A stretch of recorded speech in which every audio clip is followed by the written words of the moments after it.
Mic सही लगा? Hello भाई, इधर मेरी बात सुने हैं सारे। अस्सलाम वालेकुम। पिछले साल हमने बहुत सारे लेक्चर्स रिकॉर्ड कर लिए थे, रिड्यूस सिलेबस की वजह से ये रिकॉर्ड नहीं किए थे। आज हम ये भी रिकॉर्ड कर लेते हैं। तो बाइंडिंग एनर्जी क्या होती है इलेक्ट्रॉन की, हाइड्रोजन एटम की? ये जो हमने फार्मूला पढ़ा था, En बराबर है -13.6 अपॉन एन स्क्वायर। इसमें आप n1 रखेंगे तो क्या आ जाएगा? पहले ऑर्बिट की एनर्जी कितनी आएगी? -13.6। n2 रखेंगे तो 13.6 अपॉन 4 दूसरे ऑर्बिट की एनर्जी। इस तरह n3, n4, n5, n infinity रखा तो इन्फिनिटी का स्क्वायर क्या हो जाएगा? इन्फिनिटी, किसी भी चीज़ को इन्फिनिटी से डिवाइड करते हैं, आंसर क्या हो जाता है? 0। तो इस फॉर्मूले से निकलती है बाइंडिंग एनर्जी। बाइंड का मतलब समझते हैं, बाइंड, बांधना, बांधने वाली एनर्जी। तो ये कौन सी एनर्जी है? The energy of hydrogen electron that keeps it in a fixed orbit is called binding energy of that orbit और एनर्जी लेवल। ऑर्बिट को हम एनर्जी लेवल भी कहते हैं ना। पहले ऑर्बिट या पहले एनर्जी लेवल की बाइंडिंग एनर्जी क्या है? -13.6 इलेक्ट्रॉन वोल्ट। इतनी एनर्जी होगी तो इलेक्ट्रॉन पहले ऑर्बिट में होगा। अगर -3.4 वोल्ट इलेक्ट्रॉन वोल्ट होगी एनर्जी तो इलेक्ट्रॉन दूसरे ऑर्बिट में होगा। तो ये ऑर्बिट की एनर्जी है, उस ऑर्बिट में रहने की, बाइंड करने की, उस ऑर्बिट में उसको जोड़े रखने की। समझ गए? अब इलेक्ट्रॉन चूंकि एक ही हाइड्रोजन एटम है, जब भी हाइड्रोजन एटम एक्साइट होगा तो वो ग्राउंड स्टेट से या n=1 से किसी हायर स्टेट में जाएगा और उसको एनर्जी चाहिए होगी। ये एनर्जी ज़्यादा है, ये एनर्जी कम है। तो एक्साइटेशन एनर्जी क्या है? Energy that hydrogen atom absorb to move to an excited state is called the excitation energy of that state. फर्ज करें हमने इसको पहले ऑर्बिट से दूसरे ऑर्बिट में लेके जाना है, तो उसको क्या करना पड़ेगा? इन दोनों के दरमियान जो डिफरेंस है उतनी एनर्जी एब्जॉर्ब करनी पड़ेगी। ये भी मैं मिटा के निकाल के दिखा देता हूँ। सही है? इस तरह तीसरे ऑर्बिट में जाने के लिए भी कुछ एनर्जी चाहिए, चौथे ऑर्बिट में जाने के लिए भी कुछ एनर्जी। तो पहले ऑर्बिट से दूसरे, तीसरे, चौथे ऑर्बिट में जाने के लिए जो एनर्जी लेगा वो क्या कहलाएगी? एक्साइटेशन। सही है? अब आपने केमिस्ट्री में पढ़ा होगा, एक्साइट जब वो हो जाता है इलेक्ट्रॉन तो वो एक्साइटेड स्टेट में ज़्यादा देर नहीं रहता, वो फ़ौरन ही वो एनर्जी दोबारा लूज करके ग्राउंड स्टेट में आ जाता है। तो जितनी एनर्जी वो ग्राउंड स्टेट से एक्साइटेड स्टेट जाने में लेगा उतनी एनर्जी दोबारा खारिज भी कर देगा। और ये मैंने पहले भी समझाया था, खारिज वो हमेशा फुट ऑन करता है। एब्जॉर्ब तो कुछ भी कर लेगा, लेकिन जब खारिज करेगा क्या करेगा? फुट ऑन करेगा। आयोनाइजेशन एनर्जी क्या? आयोनाइज क्या? कोई एटम आयन कब बनता है? जब उसका इलेक्ट्रॉन निकल जाए। अब इलेक्ट्रॉन जो है वो न्यूक्लियस के गिर्द रिवॉल्व करता है। क्यों रिवॉल्व करता है? क्योंकि न्यूक्लियस का जो पॉजिटिव चार्ज है, प्रोटॉन जो है, वो इलेक्ट्रॉन को अट्रैक्ट करते हैं। अगर इलेक्ट्रॉन बहुत दूर चला जाए कि न्यूक्लियस उसको खींच ना सके तो हम कहेंगे इलेक्ट्रॉन निकल गया। जब इलेक्ट्रॉन निकल गया तो एटम क्या हो गया? आयन हो गया। अब हाइड्रोजन एटम में एक ही इलेक्ट्रॉन है, अगर वो दूर चला जाए तो कितनी दूर चला जाए? हमने एज्यूम कर लिया इन्फिनिटी पे चला जाए, ऑर्बिट कितना हो जाए? बहुत दूर। जब वो बहुत दूर हो गया, अब न्यूक्लियस उसको अट्रैक्ट, इलेक्ट्रॉन चला जाएगा और हाइड्रोजन क्या होगा? आयन बन जाएगा। तो आयोनाइजेशन एनर्जी क्या है? The energy that hydrogen atom absorb to move to n=infinity state और बिकम आयोनाइज। वो n इन्फिनिटी में जब चला जाएगा इलेक्ट्रॉन तो इसका मतलब हाइड्रोजन एटम क्या हो गया? आयोनाइज हो गया। उस एनर्जी को क्या कहेंगे? Ionization energy. तो बाइंडिंग एनर्जी किसी स्टेट में रहने की energy, excitation state ground state से किसी हायर स्टेट में जाने की energy, ionization energy ground state से n=infinity में जाने की या आयन बनने की। समझ गए? ये उतार लें। अब ये एक्साइटेशन निकलेगी कैसे ये देख लेते हैं। देखिए, अगर हमने एक्साइटेशन एनर्जी निकालनी है तो अभी मैंने आपको थ्योरी समझाई कि अगर पहले ऑर्बिट से दूसरे ऑर्बिट में जाना है एटम ने, इलेक्ट्रॉन ने, तो वो एनर्जी एब्जॉर्ब करेगा। वो एनर्जी क्या होगी? Higher minus lower, higher minus. तो एक्साइटेशन एनर्जी बराबर होगी जिस स्टेट में वो जाएगा उस स्टेट की binding energy minus ground state तो कॉमन होगा, तो माइनस हमेशा क्या होगा, -13.6। ठीक है, तो एक्साइटेशन एनर्जी को मैंने सिंबल दे दिया EXC। बाइंडिंग एनर्जी अभी मैंने बताया था EN। बाइंडिंग एनर्जी, ये एनर्जी किससे निकली है, EN से। और ये माइनस माइनस प्लस क्या हो गया, 13.6। तो हमारे पास एक्साइटेशन एनर्जी का फॉर्मूला ये बन गया कि एक्साइटेशन एनर्जी बराबर है बाइंडिंग एनर्जी प्लस 13.6। अगर मुझे बाइंडिंग एनर्जी निकालनी है तो फिर ये 13.6 यहाँ के क्या होगा, माइनस। तो बाइंडिंग एनर्जी बराबर होगी एक्साइटेशन एनर्जी -13.6। ये मैंने 3 एग्जांपल्स दे दी।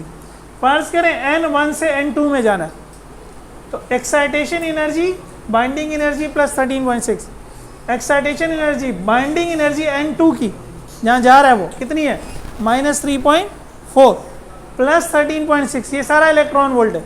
तो 13.6 माइनस 3.4 क्या हो जाएगा, 12.2, 10.2। 10.2 इलेक्ट्रॉन वोल्ट एनर्जी इलेक्ट्रॉन को मिलेगी, तो वो पहले ऑर्बिट से दूसरे ऑर्बिट में चला जाएगा। फिर अगर पहले से तीसरे में जाना है तो EN की जगह आ जाएगा -1.5, माइनस करेंगे 12.1। तो पहले से अगर तीसरे ऑर्बिट में जाना है तो उसको 12.1 इलेक्ट्रॉन वोल्ट लेना है। अगर उसको आयन बनना है तो फॉर्मूला तो यही होगा, इस एनर्जी को फिर हम कहेंगे आयोनाइजेशन एनर्जी है। उसको कहाँ जाना होगा, इन्फिनिटी वाले ऑर्बिट में। इन्फिनिटी वाले ऑर्बिट की बाइंडिंग एनर्जी क्या होगी, 0। तो 0 प्लस 13.6 क्या हो जाएगा, +13। वैसे भी देखो ना, -13.6 को 0 बनाना है तो 13.6 प्लस कर दो, यहाँ पहुँच जाएगा। समझ गए, ये है एक्साइटेशन एनर्जी, बाइंडिंग एनर्जी और आयोनाइजेशन। अभी इस फॉर्मूले को यूज़ करके हम न्यूमेरिकल करेंगे। ये उतार लें सारा।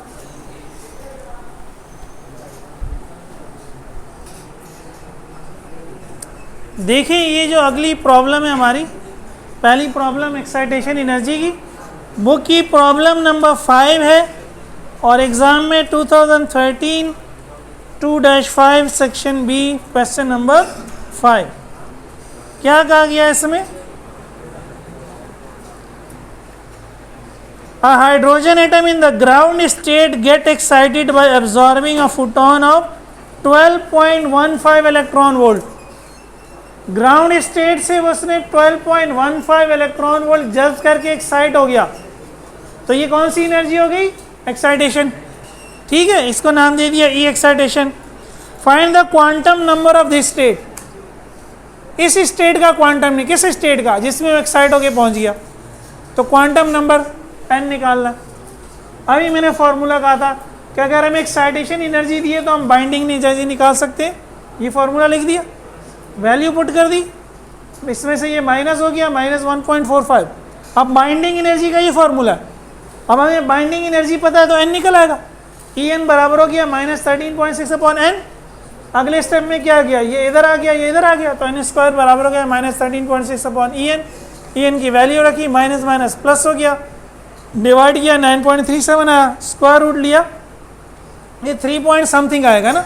लेकिन वही n की वैल्यू पॉइंट में नहीं होगी, आप पॉइंट को इग्नोर कर देंगे, आंसर क्या हो गया 3। ठीक है, उतारें।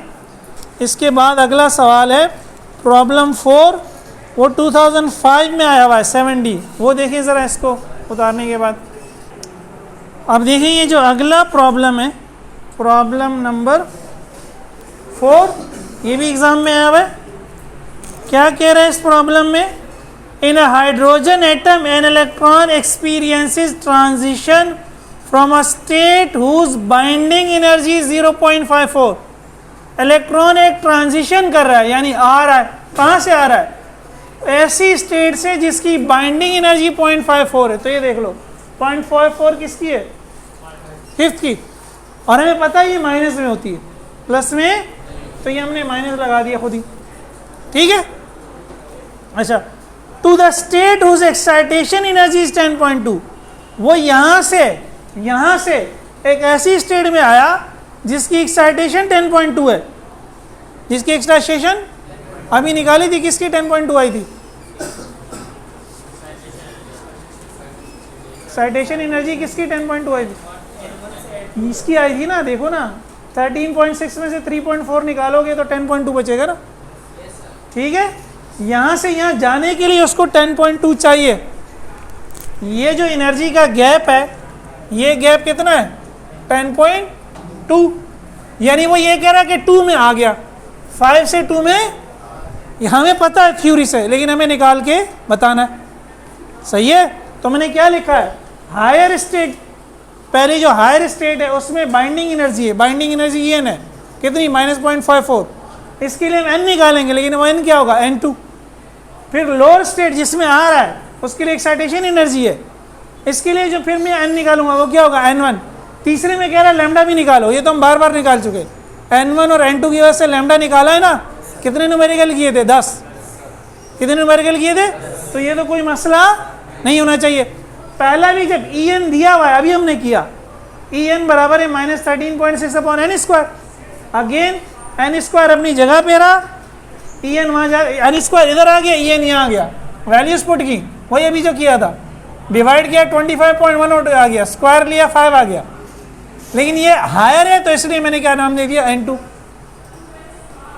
जब N1 निकालेंगे तो वही काम करेंगे अभी जो पिछले क्वेश्चन में किया, एक्साइटेशन से पहले En निकालेंगे, एक्साइटेशन से पहले En निकालेंगे, तो एक्साइटेशन कितना है 10.2, रख दो, क्या हो जाएगा ये 10.2 माइनस 13.6, क्या हो जाएगा ये -3.4। अब दोबारा यही फॉर्मूला लगाओगे, n निकालोगे, इस फॉर्मूले से n क्या आ जाएगा 2, उसको क्या नाम दोगे N1। तीसरे स्टेप में क्या निकाल लोगे लैम्डा, कर लोगे ना, करो फिर जल्दी से। भाई लास्ट जो इसका प्रॉब्लम है एग्जाम्पल 18.4, और ये भी आया हुआ एग्जाम में, ठीक है। क्या कह रहा है, what is the longest wavelength of light capable of ionizing a hydrogen atom. वो लॉन्गेस्ट वेवलेंथ निकालो जो हाइड्रोजन को आयोनाइज कर देगा। लॉन्गेस्ट का वर्ड अगर भूल जाओ तो वेवलेंथ निकालनी है, लॉन्गेस्ट में समझाता हूँ क्या, वेवलेंथ निकालनी है जो आयोनाइज कर दे। आयोनाइज से क्या मुराद है, अभी मैंने समझाया, वो 1 से चला जाए इन्फिनिटी में, उसने सिर्फ आयोनाइज का वर्ड यूज किया, तो आयोनाइज का क्या मतलब हो जाए, M1 1 होगा, N2 इन्फिनिटी होगा। इसके लिए पहले लैम्डा निकालो, फिर कहते हैं एनर्जी भी निकालो। वो लैम्डा का फॉर्मूला लगा दिया मैंने, ये कैलकुलेशन हम बार बार कर चुके हैं, सही है। 1 का स्क्वायर 1, इन्फिनिटी का स्क्वायर इन्फिनिटी, ये 1 हो गया, ये 0 हो गया, 1 - 0 1 हो गया, उलट दिया, ये नीचे आ गया, वैल्यू पुट कर दी, आ गया। एनर्जी क्या होगी hc/लैम्डा, hc/लैम्डा की ये वैल्यू मैंने यहाँ पुट कर दी, सही है। आपके पास आंसर आएगा जूल में, फिर उसको 1.6 एक्सपोनेंट -19 से डिवाइड कर दोगे, क्या आ जाएगा इलेक्ट्रॉन। अब सवाल ये बता दो उसने लॉन्गेस्ट का वर्ड क्यों यूज किया। देखो एनर्जी वेवलेंथ के इन्वर्सली प्रोपोर्शनल है, एनर्जी वेवलेंथ के, अभी मैंने समझाया था आयोनाइज करने के लिए एनर्जी कितनी चाहिए होगी 13.6, ये वैल्यू रख के जब आप एनर्जी निकालोगे वो आएगी कितनी 13.6। आंसर हमें पहले से पता है, लेकिन निकाल के बताना। अब अगर मैं इस वेवलेंथ से छोटी वेवलेंथ ले लूं, ये 9.11 है ना, इससे छोटी क्या हो जाएगी 9 होगी, 8 होगी, 7 होगी।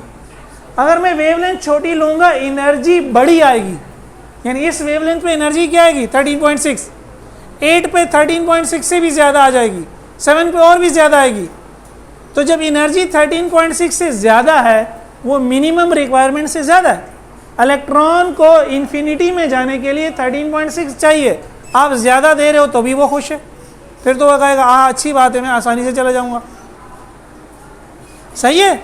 लेकिन अगर आप इससे ज़्यादा वेवलेंथ दोगे, 10 एक्सपोनेंट -8 दे दोगे, तो फिर आंसर 13.6 नहीं आएगा, 13.6 से कम आएगा। जब कम आएगा तो वो आयन नहीं बन सकता, इसलिए ये वो सबसे बड़ी वेवलेंथ है जिस पे वो आयन बनेगा। इससे छोटी पे तो बनेगा, इससे बड़ी पे, इसलिए कहा गया लॉन्गेस्ट निकालो। समझ आ गई। चलें अब मैं